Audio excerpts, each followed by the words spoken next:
Presentasi adalah sebuah praktek menyampaikan pesan dari seorang pembicara kepada audiens. Itu artinya ada 3 aspek di sini. Pembicara sebagai source of information, dan juga audiens, target of information. Gitu. Jadi kita punya sumber, punya pesan, punya penerima. 3 aspek ini. Nggak ada presentasi yang betul-betul sempurna. Karena yang ada hanyalah presentasi yang menyentuh pikiran, sehingga knowledge audience itu berkembang, wawasannya bertambah, emosi, feeling, afektif aspeknya itu tersentuh untuk kemudian tergerak dan pada akhirnya melakukan sesuatu, behavioral. Oke, saya akan kasih waktu teman-teman untuk dalam durasi 1 menit praktek presentasi. Siapa yang mau memulai pertama? Mbak Risni raise hand. Keren banget, Mbak Risni mau memulai, silakan Mbak Risni. Dibilang quarter life crisis. Nah, di buku ini jelasin semua nih tentang apa yang bisa kita lakukan dan juga apa yang bisa kita contoh dari Alexander Ruby. Penting untuk menyiapkan struktur pesan yang powerful. Banyak orang, kenapa kok tidak bisa bangkit untuk dia mempertahankan hidupnya dia? Saranku, siapkan dulu points yang mau disampaikan. Oke, yang mau dibicarakan adalah bangkit. By the way, ini kalau misalnya aku kasih hadiah buat pemenang Best Presenter of the Day, itu dapat free kelas online berikutnya, mau nggak kira-kira? Aku iseng-iseng tanya aja sih, kalau mau langsung ketik, mau gitu ya. Kalau nggak mau, nggak apa-apa, nggak dikasih kok kalau nggak mau. Perkenalkan, nama saya Dian Sukmawati. Di sini saya akan menceritakan tentang pengalaman baru saya, yaitu membuat to-do list. Bisa diganti dengan contoh alternatif ya, dengan interaktif statement. Misalnya, di antara teman-teman yang bergabung malam hari ini, ada nggak yang sering lupa naruh barang di mana? Kalau ada, kita sama. Halo, nama saya Dian Sukmawati. Orang yang selalu saya rindukan adalah ibu saya. Kenapa? Dari situ saya belajar banyak hal. Yang pertama adalah tentang kesederhanaan. Tapi teman-teman berasa nggak kalau Mbak Ica tuh ngomongnya udah lebih dari 1 menit? Kayak masih singkat ya waktu itu. Mbak Rati langsung balik lagi.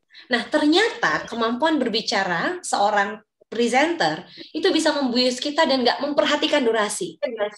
Kita nggak keberatan. Kita tahu misalnya harusnya 1 menit, tapi kita enjoy, kita menikmati. Karena apa?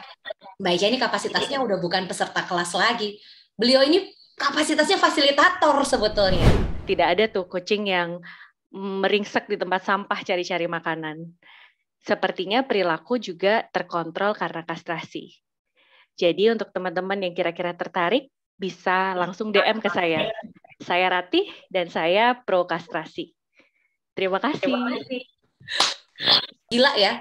Pertama, durasinya itu hampir 2 menit. Tapi materinya padat banget. Asik banget dari awal sampai akhir dibawainnya, jelas pesannya, dan pesan utamanya tersampaikan sejak awal sampai akhir ngalir. Dan sampai hari ini akhirnya Rahma bisa ikut kelas upscaling presentation sama Terima kasih, 1 menit pas. Walaupun suaranya aku tadi dengar kurang keras, kayaknya faktor device. Nah, aku yakin Mbak Rahma ngomongnya udah powerful ya. Jadi kayaknya ada faktor kendala audio, tapi aku bisa paham tadi Mbak Rahma ngomong apa dari awal sampai akhir. Akbar Roshid Al-Hakim, raise hand. Silakan, satu-satunya cowok ganteng partisipan malam hari ini. Hai Akbar. Halo, selamat malam. Halo, selamat malam. Silakan Akbar. Ya, selamat malam rekan-rekan pendengar semuanya. Di sini saya akan menjelaskan sedikit tentang mengapa sih kok Indonesia ini seringkali ya mengalami gempa maupun letusan gunung berapi. Alasan kenapa kamu sangat tertarik mendalami ilmu bumi, ilmu geografi. Nah, itu kalau dimunculkan, misal nih ya, dari narasi yang udah kamu siapkan tuh, kamu sampaikan bahwa bagi saya Indonesia ini luar biasa.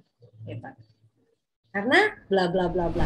Nah, menghadapi masalah bukan hanya tataran semangat, tapi juga dibutuhkan suatu pengetahuan, sehingga nanti kita perlu suatu ilmu untuk mengetahui sebuah masalah. Mana yang menjadi inti masalah, mana yang menjadi gejala masalah. Coba Mbak, ini aku kasih challenge nih buat Mbak Indah. Karena Mbak Indah adalah aku.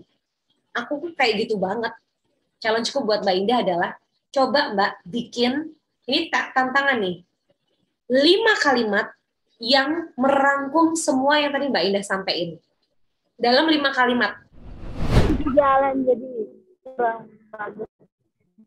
Silakan Bu Khofifah, nggak apa-apa Ibu, monggo. 1 menit ya Bu. Ya Mbak, makasih pada malam hari ini. Saya akhiri, Assalamualaikum warahmatullahi wabarakatuh.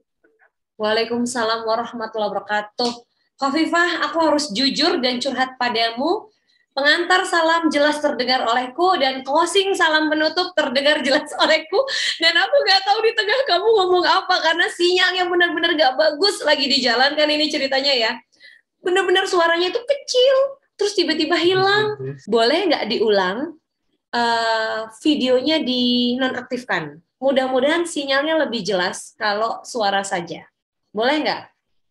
Aku belum dapat pesannya apa. Ya, dicoba ya. Mudah-mudahan kali ini jernih terdengar. Silakan Khofifah. Percobaan kedua. Oke. Assalamualaikum warahmatullahi wabarakatuh. Selamat malam semuanya, teman-teman sekalian.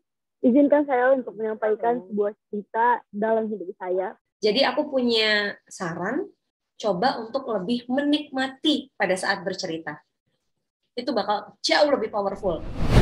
But it's okay. Strong people break too. You just do it quietly, rebuild, and keep moving. Now I'm trying, and how about you?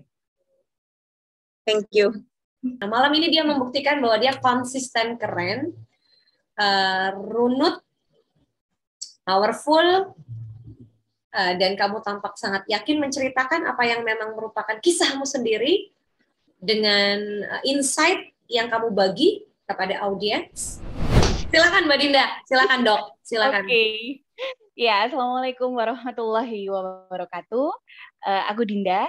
Jadi aku malam ini mau sedikit cerita teman-teman mengenai sesuatu yang lagi hits banget dan lagi banyak dibahas sekarang, yaitu si Omi. Ya, tentu saja Omikron akhir-akhir ini lagi jadi buah bibir ya, dibahas di mana-mana.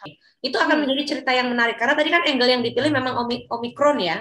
Tapi seandainya Mbak Dinda memasukkan satu unsur yang saya sebagai seorang tenaga medis, survivor gitu ya. Yes, betul, penyintas, pernah punya pengalaman dan memang nggak enak sekali. Tapi saya bersyukur dengan adanya vaksin, karena kan tadi main message-nya adalah jangan takut vaksin, walaupun nanti ada potensi tetap terpapar, paling nggak fatal gitu. Itu bagus banget sih Mbak pesannya. Jadi bisa dibayangkan kalau misalnya perusahaan tidak punya budaya kerja, kita tidak bisa berperilaku dengan baik antar karyawan, kita tidak punya dasar berpikir, kita tidak bisa bertindak atau tidak punya etika dalam bekerja di lingkungan kita. Case study itu penting, karena case study, studi kasus itu akan sangat menarik untuk disimak ketika menghadapi pergulatan, karena walaupun secara konsep corporate culture bagus, value-nya udah ada nih, tapi faktanya kan nggak semua human resource yang ada di dalamnya bersedia untuk melakukan itu. Nah, strateginya bagaimana untuk meneruskan itu, melanggengkan itu, bahkan secara dinamis menyesuaikan apabila ada tantangan-tantangan dari luar yang masuk ke dalam. Dan akhirnya saya tuh mencari-cari solusi untuk menurunkan berat badan. Saya mencari obat-obat herbal untuk menurunkan berat badan, namun tetapi tidak ada yang manjur.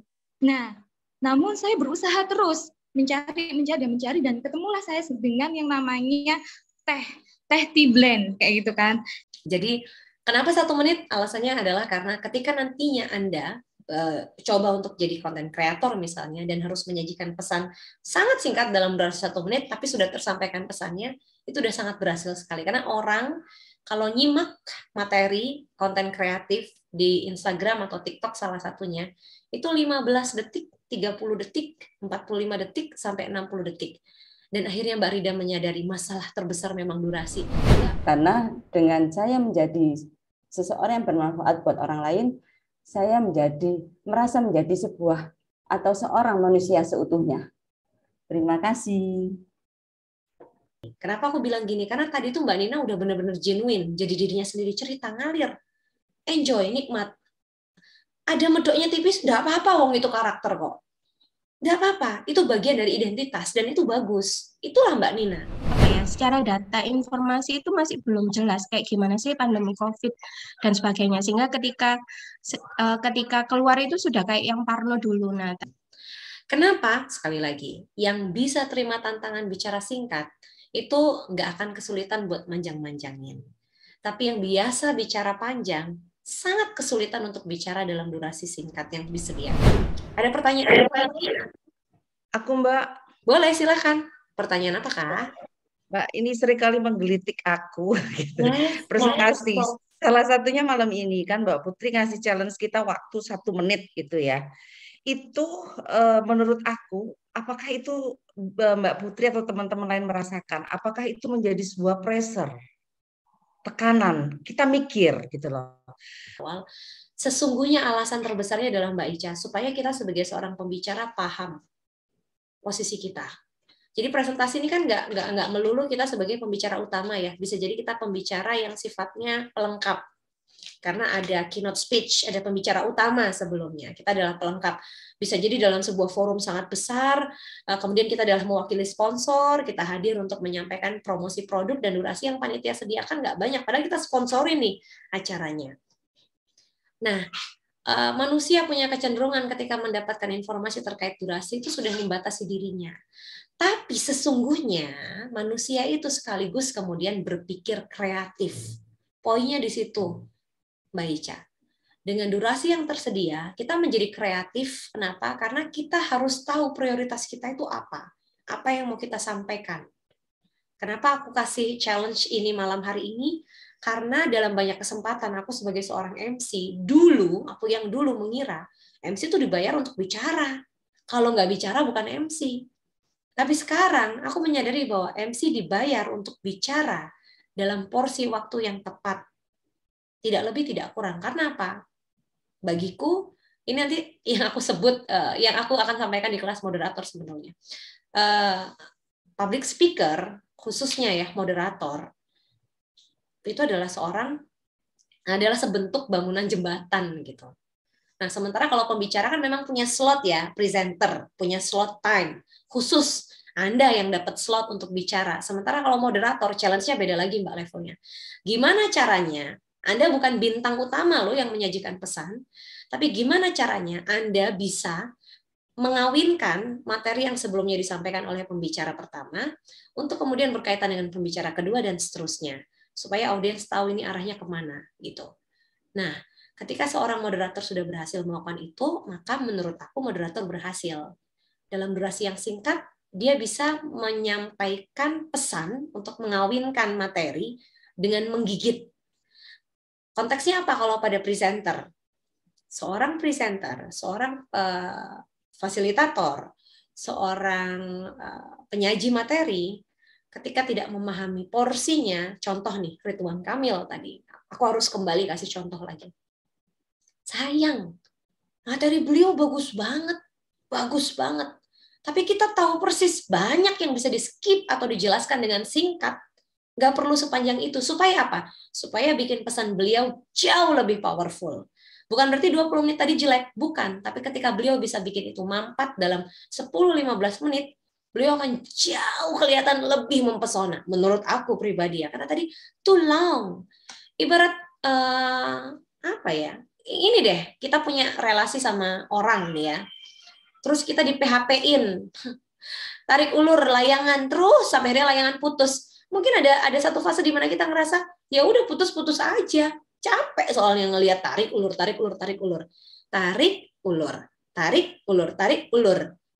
Kalau jadi ayo, kalau enggak lepas gitu. Sama, kita dengerin orang ngomong juga ada toleransi dari sudut pandang audiens ya. Jadi kenapa aku ngasih durasi tadi? Mungkin sebagian orang anggap itu pressure. Tapi kalau bagi aku itu adalah challenge supaya kita sebagai seorang pembicara bisa berpikir kreatif dan memanfaatkan waktu yang tersedia secara optimal untuk menyampaikan pesan terbaik yang sudah kita siapkan. No more or less. Tidak lebih, tidak kurang.